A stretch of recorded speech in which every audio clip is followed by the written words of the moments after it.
Hello ಎಲ್ಲರಿಗೂ ನಮಸ್ಕಾರ. Welcome back to jet side. ನಾನು ನಿಮ್ಮ ರಜನೀಶ್. ಈ ದಿನ ಮತ್ತೊಂದು ಚರ್ಚ್ ವಿಡಿಯೋದೊಂದಿಗೆ ನಾನು ನಿಮ್ಮ ಮುಂದೆ ಬಂದಿದ್ದೀನಿ. ಈ ದಿನ ನಾನಿದ್ದೀನಿ ಹೈದರಾಬಾದಲ್ಲಿ ಒಂದು ಕಾಲದಲ್ಲಿ ನಿಜಾಮರ ಆಳ್ವಿಕೆ ಇತ್ತು. ಆದರೂ ಸಹ ಇಲ್ಲಿ ಬ್ರಿಟಿಷರಿಗೆ ಅವರ ಜೊತೆ ಸಂಪರ್ಕ ತುಂಬ ಚೆನ್ನಾಗಿತ್ತು. ಅವರ ಕಾಲದಲ್ಲಿ ನಿರ್ಮಾಣ ಮಾಡಿದಂಥ ಅದೆಷ್ಟೋ ಚರ್ಚ್ಗಳಿದೆ. ಅಂಥದ್ರಲ್ಲಿ ನಾನು ಈ ದಿನ ಒಂದು ಚರ್ಚ್ಗೆ ಬಂದಿದ್ದೀನಿ. ಅದೇ ಸೆಂಟ್ ಜೋಸೆಫ್ ಕೆಥೆಡ್ರಲ್.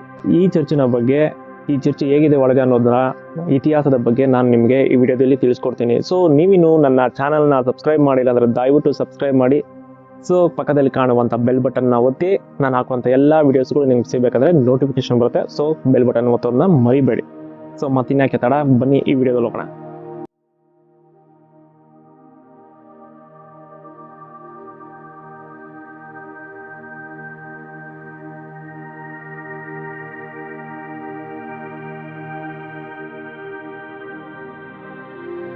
ಇಡೀ ಭಾರತ ದೇಶದಲ್ಲೇ ಅಷ್ಟ ದಿಕ್ಕುಗಳಿಂದಲೂ ಸಹ ಏಕೈಕ ಚರ್ಚ್ ಇದಾಗಿದೆ.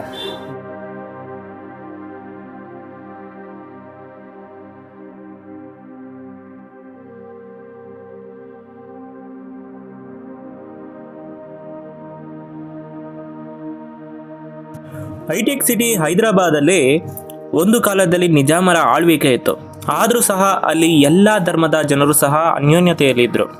ಆ ಸಂದರ್ಭದಲ್ಲಿ ನಿರ್ಮಾಣವಾದಂಥ ಕೆಲವು ಚರ್ಚ್ಗಳ ಬಗ್ಗೆ ಈ ವಿಡಿಯೋದಲ್ಲಿ ನಿಮಗೆ ತಿಳಿಸ್ಕೊಡ್ತೀನಿ. ಮೊದಲಿಗೆ ಈ ವಿಡಿಯೋದಲ್ಲಿ ಗನ್ ಪೌಂಡ್ರಿ ಬಳಿ ಇರುವಂಥ ಸೆಂಟ್ ಜೋಸೆಫ್ ಕೆಥೆಡ್ರಲ್ ಚರ್ಚ್ನ ಬಗ್ಗೆ ತಿಳ್ಕೊಳ್ಳೋಣ. ಹೈದರಾಬಾದ್ ನಿಜಾಮರ ಆಳ್ವಿಕೆಗೆ ಒಳಪಟ್ಟಿದ್ರು ಸಹ ಇದು ಬ್ರಿಟಿಷರ ನೆಲೆಯಾಗಿತ್ತು.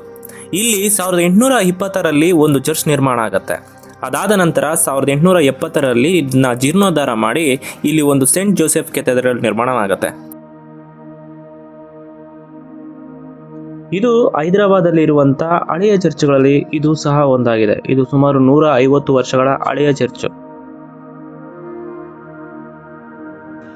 ಈ ಚರ್ಚ್ ಸಂತ ಜೋಸೆಫರ ದೇವಾಲಯ ಆಗಿರೋದ್ರಿಂದ ಈ ಚರ್ಚಿನ ಒಳಗಡೆ ಸಂತ ಜೋಸೆಫರ ರಿಲೀಕ್ ಸಹ ನೀವು ನೋಡಬಹುದು. ನಿಜಾಮರು ಒಬ್ಬರು ಇಸ್ಲಾಂ ಧರ್ಮಕ್ಕೆ ಸೇರಿದವರಾಗಿದ್ರು ಸಹ ಅವರು ಚರ್ಚ್ಗಳಿಗೆ ತುಂಬಾ ಕೊಡುಗೆಗಳನ್ನು ನೀಡಿದ್ದಾರೆ. ಅಂಥದ್ರಲ್ಲಿ ಈ ಚರ್ಚಿಗೆ ಗಡಿಯಾರ, ಹಾಗೆ ತುಂಬಾ ಪ್ರಸಿದ್ಧವಾದಂಥ ಬೆಳೆ ಬಾಳುವಂಥ ಮದರ್ ಮೇರಿಯವರ ಒಂದು ಚಿತ್ರಪಟವನ್ನು ಸಹ ಕೊಟ್ಟಿದ್ದಾರೆ. ಇದೇ ರೀತಿ ಅನೇಕ ಉಡುಗೊರೆಗಳನ್ನ ಈ ಚರ್ಚ್ಗೆ ನೀಡಿದ್ದಾರೆ. ಇದು ಈ ಚರ್ಚಿನ ವಿಶೇಷ.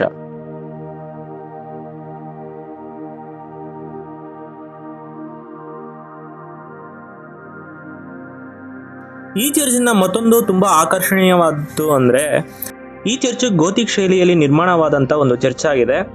ಹೊರಾಂಗಣದಲ್ಲಿ ಎಲ್ಲಾ ಸಂತರುಗಳ ಒಂದು ಸ್ವರೂಪಗಳನ್ನು ಸಹ ನೀವು ನೋಡಬಹುದು.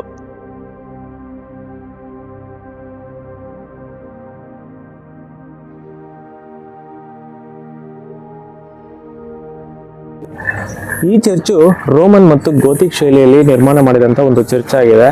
ನನ್ನ ಹಿಂದೆ ನೀವು ನೋಡ್ತಾ ಇದ್ದೀರಲ್ಲ ಬೆಲ್ಲು, ಈ ಬೆಲ್ಲು 1890ರಲ್ಲಿ ಇಟಲಿಯಿಂದ ತರಿಸಲಾದಂಥ ಬೆಲ್ಲುಗಳಾಗಿದೆ.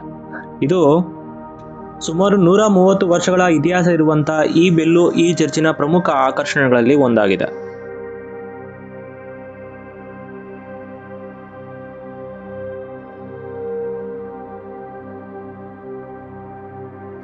ಸೆಂಟ್ ಜೋಸೆಫ್ ಕೆಥೆಡ್ರಲ್ ಇಂದ ನಾನು ನಿಮ್ಮನ್ನ ಕರ್ಕೊಂಡು ಹೋಗ್ತಾ ಇರೋದು ಖೈರತಾಬಾದ್ ಬಳಿ ಇರುವಂತ our lady of good health ಚರ್ಚ್ಗೆ.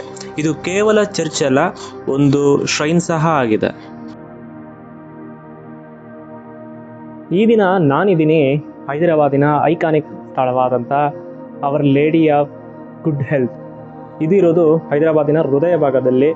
ಈ ಚರ್ಚಿನ ವಿಶೇಷತೆ ಏನು ಅಂತಂದರೆ ಇಡೀ ಭಾರತ ದೇಶದಲ್ಲೇ ಅಷ್ಟ ದಿಕ್ಕುಗಳಿಂದಲೂ ಸಹ ಬಲಿಪೂಜೆ ನಡೆಯುವಂಥ ಏಕೈಕ ಚರ್ಚ್ ಇದಾಗಿದೆ. ಬನ್ನಿ ಈ ಚರ್ಚಿನ ಬಗ್ಗೆ ನೋಡೋಣ.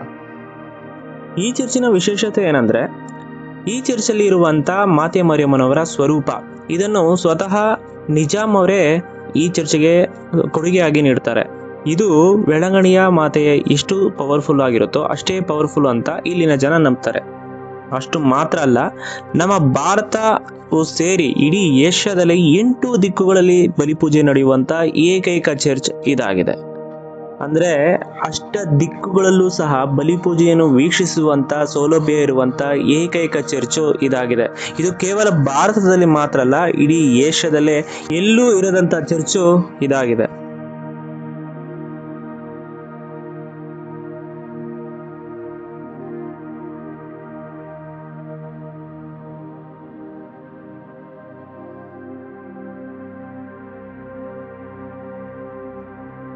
ಈ ಚರ್ಚು ಒಂದು ಶ್ರೈನ್ ಆಗಿರೋದ್ರಿಂದ ಕೇವಲ ಹೈದರಾಬಾದಿನ ಜನ ಮಾತ್ರ ಅಲ್ಲ, ಬೇರೆ ಬೇರೆ ಕಡೆಯಿಂದ ಭಕ್ತಾದಿಗಳು ಈ ಚರ್ಚ್ಗೆ ಬರ್ತಾರೆ. ಅದರಲ್ಲೂ ವಿಶೇಷವಾಗಿ ಆಗಸ್ಟ್ನ ಮೊದಲನೇ ವಾರದಿಂದ ಸೆಪ್ಟೆಂಬರ್ 8ರವರೆಗೆ ಅಂದರೆ ಮಾತೆ ಮರಿಯಮ್ಮನವರ ಹಬ್ಬದ 9ನೇ ದಿನಗಳಲ್ಲಿ ಇಲ್ಲಿ ಸಾಕಷ್ಟು ಜನ ಇಲ್ಲಿಗೆ ದರ್ಶನಕ್ಕೆ ಬರ್ತಾರೆ.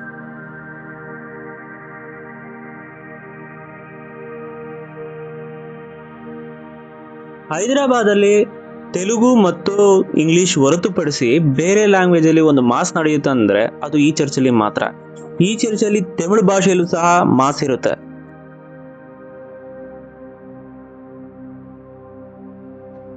ಇದು ಒಂದು ಶ್ರೈನ್ ಆಗಿರೋದ್ರಿಂದ ಇಲ್ಲಿ ತುಂಬಾ ಜನ ಇಲ್ಲಿ ಭಕ್ತಾದಿಗಳು ಈ ಚರ್ಚ್ಗೆ ಬರ್ತಾರೆ. ಅಷ್ಟೇ ಅಲ್ಲ, ಇಲ್ಲಿ ಆಗಸ್ಟ್ ತಿಂಗಳ ಮೊದಲನೇ ವಾರ ಧ್ವಜಾರೋಹಣ ಆಗಿ ಸೆಪ್ಟೆಂಬರ್ 8ಕ್ಕೆ ಮಾತೆ ಮರಿಯಮ್ಮನವರ ಹಬ್ಬದ ದಿನ ಇಲ್ಲಿ ಗ್ರ್ಯಾಂಡ್ ಸೆಲೆಬ್ರೇಷನ್ ಸಹ ನಡೆಯುತ್ತೆ. ಈ ಚರ್ಚಿನ ಆವರಣದಲ್ಲಿ ಕಾಲೇಜು, ಸ್ಕೂಲು ಮತ್ತೆ ಆಸ್ಪತ್ರೆ ಸಹ ನೀವು ನೋಡ್ಬೋದು.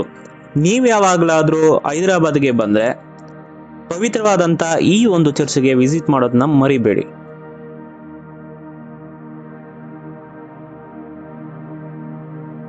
ಈಗ ನಾನು ಮತ್ತೊಂದು ಐತಿಹಾಸಿಕ ಸ್ಥಳದಲ್ಲಿ ನಾನಿದ್ದೀನಿ. ಸೊ ನಾನಿಂದ ನೀವು ನೋಡ್ತಾ ಇರ್ಬೋದು, ಇದು Saint Mary's of basilica church. ಇದು ಹೈದರಾಬಾದ್ನ ಮೊದಲ ಚರ್ಚ್ ಆಗಿದೆ. ಇದು ಸುಮಾರು 150 ವರ್ಷಗಳ ಹಳೆಯ ಚರ್ಚ್ ಇದಾಗಿದ್ದು, ಇದರ ಬಗ್ಗೆ ಈ ವಿಡಿಯೋದಲ್ಲಿ ನಾನು ತಿಳಿಸ್ಕೊಡ್ತೀನಿ. ಬನ್ನಿ ಹೋಗೋಣ. ಸೆಂಟ್ ಮೇರೀಸ್ ಆಫ್ ಬೆಸಿಲಿಕಾ ಇದು ಹೈದರಾಬಾದಲ್ಲಿ ಮೊದಲನೇದಾಗಿ ನಿರ್ಮಾಣವಾದಂಥ ಒಂದು ಕ್ಯಾಥೋಲಿಕ್ ಚರ್ಚ್ ಆಗಿದೆ. ಇದು ಸುಮಾರು 160 ವರ್ಷಗಳ ಹಳೆಯ ಚರ್ಚ್ ಇದಾಗಿದೆ. ಅಷ್ಟೇ ಅಲ್ಲ, ಆಂಧ್ರ ಪ್ರದೇಶ ಮತ್ತು ತೆಲಂಗಾಣ ಈ ಎರಡೂ ರಾಜ್ಯಗಳಿಗೂ ಮೊದಲನೇದಾಗಿ ಬೆಸಿಲಿಕಾ ಎಂದು ಪಟ್ಟ ಪಡೆದಂತ ಏಕೈಕ ಚರ್ಚು ಇದಾಗಿದೆ. ಈ ಚರ್ಚು ಹೈದರಾಬಾದಿನ ಪ್ರಮುಖ ಚರ್ಚ್ಗಳಲ್ಲಿ ಒಂದಾಗಿರೋದ್ರಿಂದ, ಅಷ್ಟೇ ಅಲ್ಲ ಬೆಸಿಲಿಕಾ ಆಗಿರೋದ್ರಿಂದ ಇಲ್ಲಿ ಸಾವಿರಾರು ಭಕ್ತರು ಇಲ್ಲಿಗೆ ಬಂದು ಮಾತೆ ಮರಿಯಮ್ಮನವರ ದರ್ಶನವನ್ನು ಪಡಿತಾರೆ. ಚರ್ಚಿನ ವಾಸ್ತುಶೈಲಿ ಇದೆಲ್ಲವೂ ರೋಮನ್ ಗೋಥಿಕ್ ಶೈಲಿಯಲ್ಲಿ ನಿರ್ಮಾಣ ಮಾಡಿದಂಥ ಒಂದು ಚರ್ಚ್ ಆಗಿದೆ.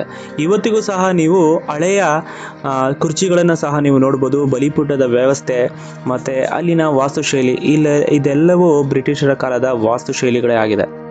ಇದನ್ನು ರಿನೋವೇಷನ್ ಮಾಡಿದಿರ ಇವತ್ತಿಗೂ ಸಹ ಅದನ್ನ ಹಾಕಿ ಉಳಿಸ್ಕೊಂಡು ಬಂದಿದ್ದಾರೆ. ಇದು ಈ ಚರ್ಚಿನ ಪ್ರಮುಖ ಆಕರ್ಷಣೆ. ಇಲ್ಲಿ ತೆಲುಗು ಮತ್ತು ಇಂಗ್ಲೀಷಲ್ಲಿ ಬಲಿಪೂಜೆಗಳು ನಡೆಯುತ್ತೆ. ಅಷ್ಟೇ ಅಲ್ಲ, 9ನೇ ದಿನದಲ್ಲಿ ಅದ್ದೂರಿಯಾದ ಮಾತೆ ಮರಿಯಮ್ಮನವರ ತೇರಿನ ಮೆರವಣಿಗೆ ಸಹ ಇರುತ್ತೆ. ಆ ಸಮಯದಲ್ಲಿ ಇಲ್ಲಿ ಸಾವಿರಾರು ಜನ ಇಲ್ಲಿ ಬಂದು ಮಾತೆ ಮರಿಯಮ್ಮನವರ ದರ್ಶನ ಪಡಿತಾರೆ.